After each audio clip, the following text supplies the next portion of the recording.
Hey there, it's Bootzone here. This is a Whirlpool washing machine. It's a WWDL 6200. I'm going to show you how to do the lint filter today. Down on the bottom, there's this plastic fascia panel. We'll use a screwdriver, or you could use a knife to clip that off.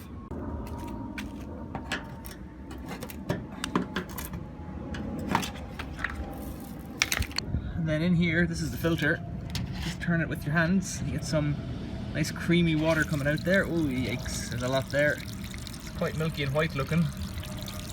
If you're doing this indoors, you don't want to do it anywhere good. You don't want to do it on a timber floor for sure.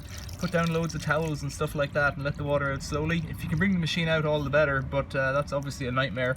So put down towels, and if you can jack the machine up just a little bit to get a baking tray or something like that in, then you're in a much better position.